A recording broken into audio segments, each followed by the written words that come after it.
Can't even handle a tank, you weak piece of trash. The words, sharp as rusted steel, echoed across the sun-baked deck in Key West. Jax, our lead diver, stood over me, his shadow a suffocating blanket in the humid air. He was all muscle and ego, the king of this small floating kingdom, and I was just the quiet, older crewman he loved to belittle. The younger guys snickered, their faces a blur of youthful arrogance.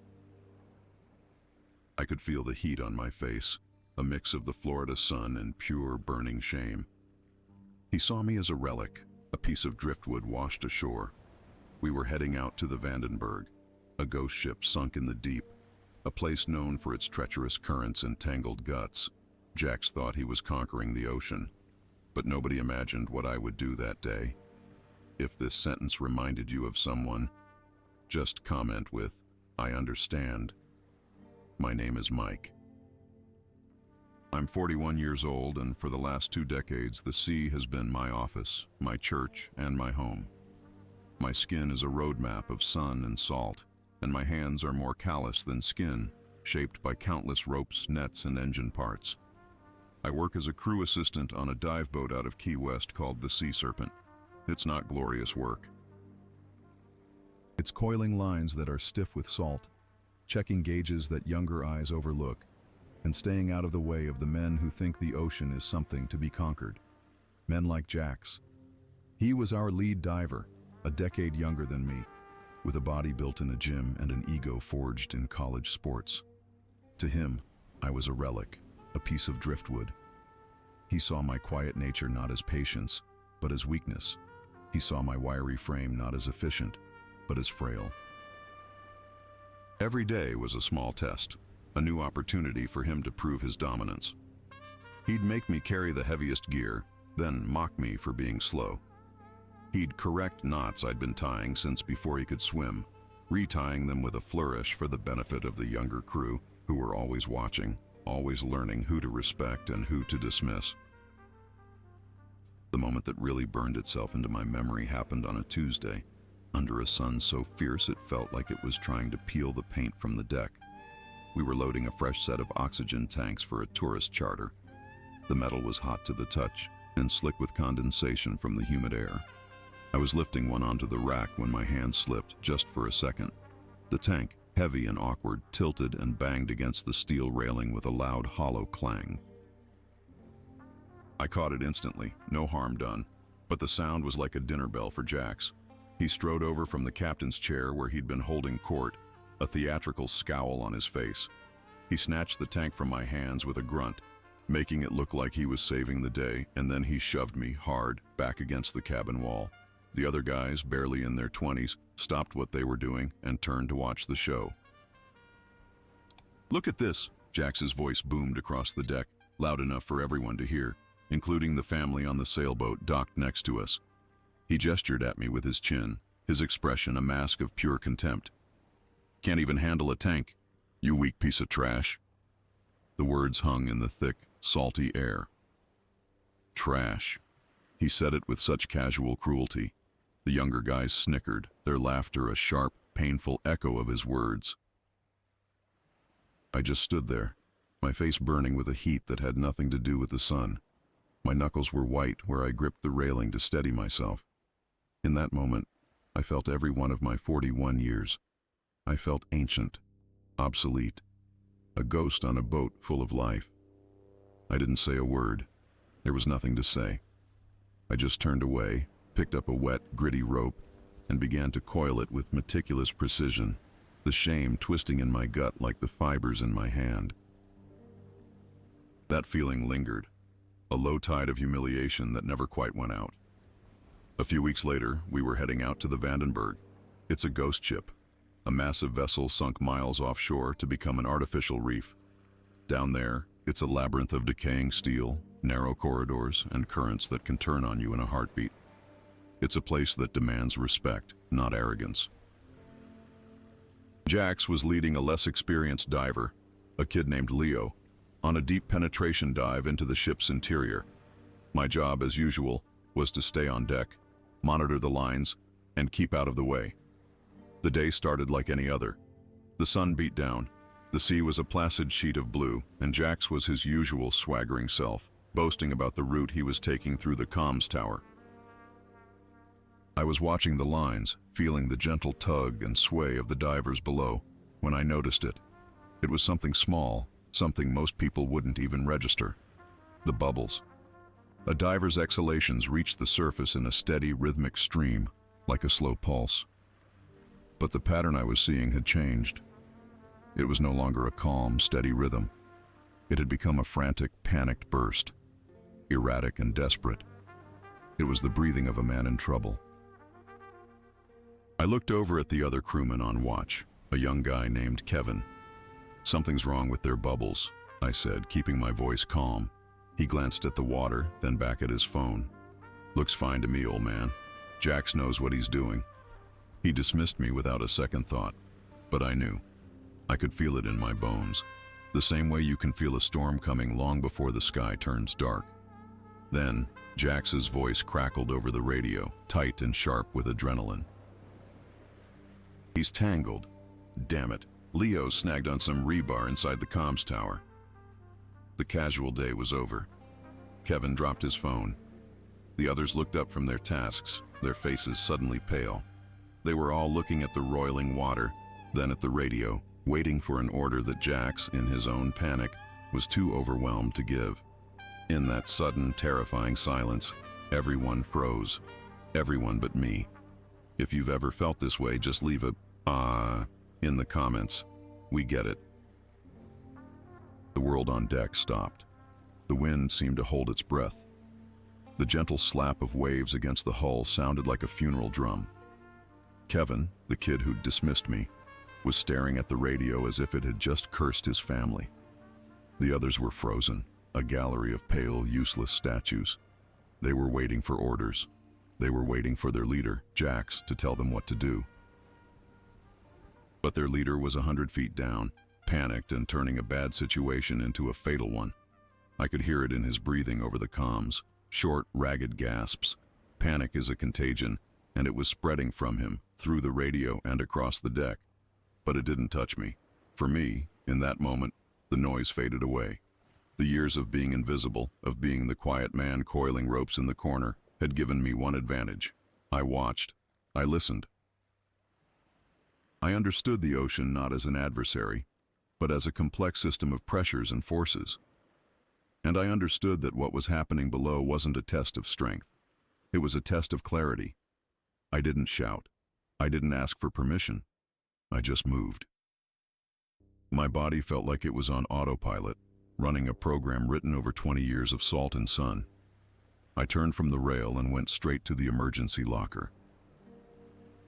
The metal latch was stiff, and the screech it made as I wrenched it open cut through the silence. Inside, I grabbed a spare pony bottle, a small emergency air tank, and a heavy-duty coil of line, thicker than my thumb. The rope was still damp from the morning dew, cold and rough in my hands. I could feel the eyes of the crew on my back. They weren't looking at me with hope. It was confusion, maybe even pity. The old man was losing it, fumbling with gear while the real divers were in trouble. I ignored them. Their opinions were just more noise. I strode to the stern, my bare feet slapping against the hot fiberglass deck. With a speed that surprised even myself, I secured one end of the line to a stern cleat, using a knot so practiced my hands could tie it in the dark.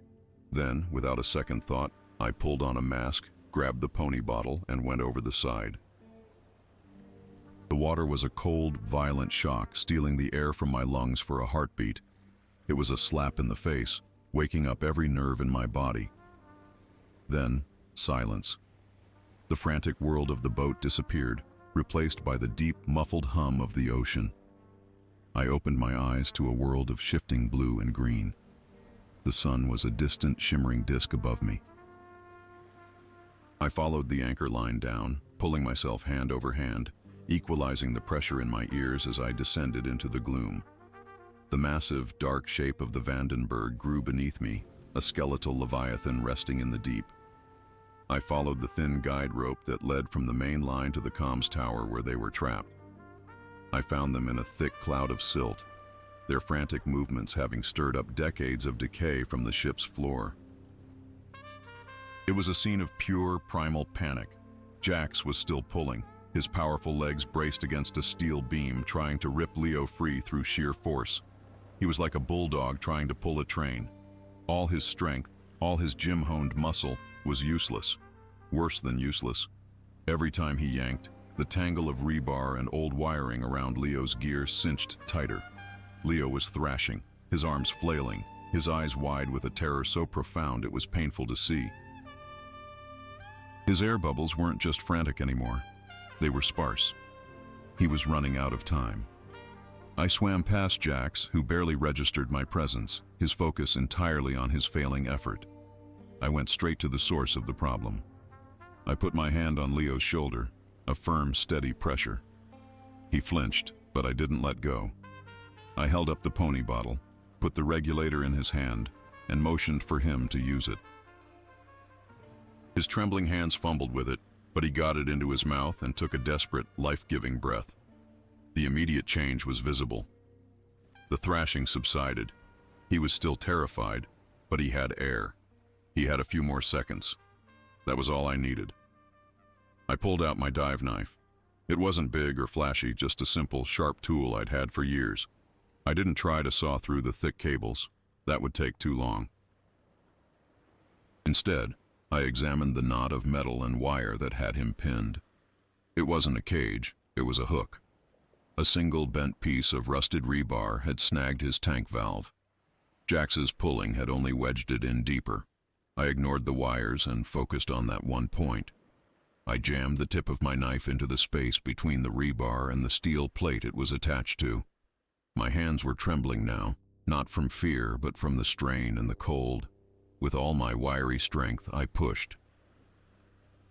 I wasn't cutting. I was prying, using the knife as a lever. The metal groaned, a low, tortured sound that vibrated through the water. For a second, nothing happened. The pressure was immense. Then, with a sudden jarring pop, the rebar bent back. Just an inch. It was all it took. The tension was gone. The entire tangle of gear fell loose. He was free. That's when everything changed, and no one ever looked at me the same way again. Would you have done the same? Seriously, just answer with yes or no, so I know you're here. As Leo's gear slipped free, a cloud of rust and silt billowed around us, a silent explosion marking the end of the struggle. He was free, but he was also limp, his body sagging against the metal wreckage. His eyes, visible through his mask, were half closed. He was out of air and on the verge of losing consciousness. Jax was still floating there, a bull in a china shop, his powerful fins kicking up more debris.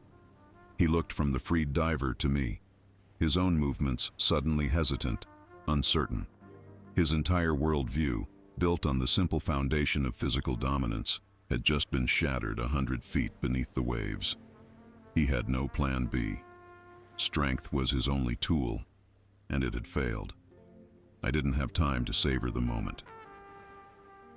We were in a race against the clock, against the crushing pressure of the deep. I signaled for Jax to get out of the way, a sharp, dismissive wave of my hand. To my surprise, he complied, backing away into the blue gloom. He looked lost. I took the heavy line I'd brought down from the boat, the one I'd secured to the stern cleat. Its other end was still clipped to my belt. In the dim, wavering light, I worked quickly, my fingers sure and practiced.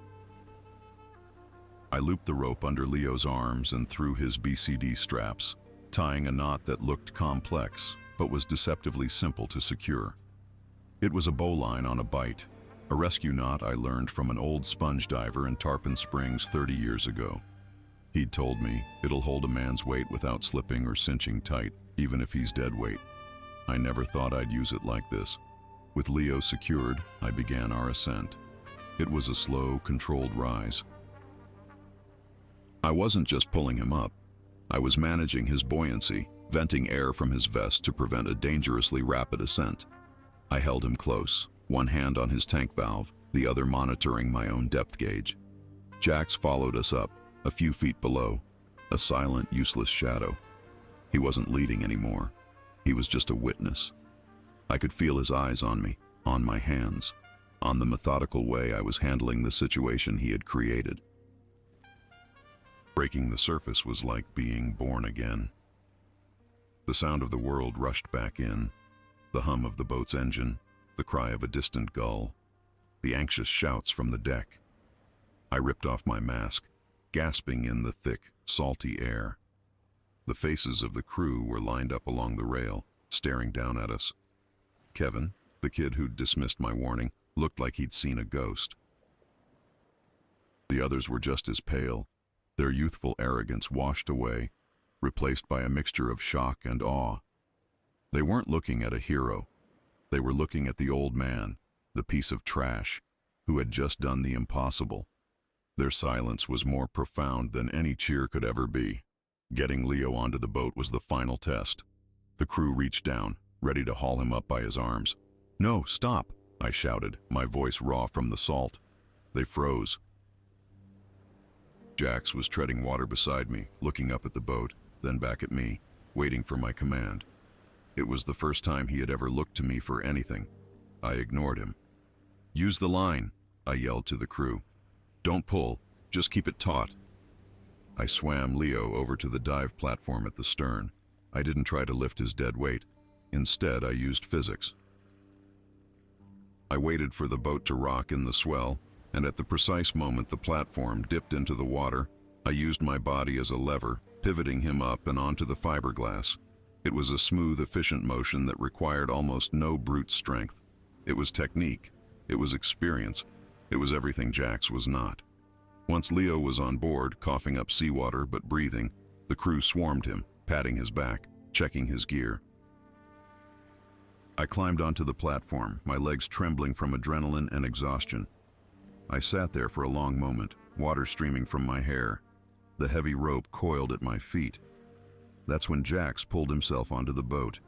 He stood over me, dripping, his big chest heaving not from exertion, but from something else.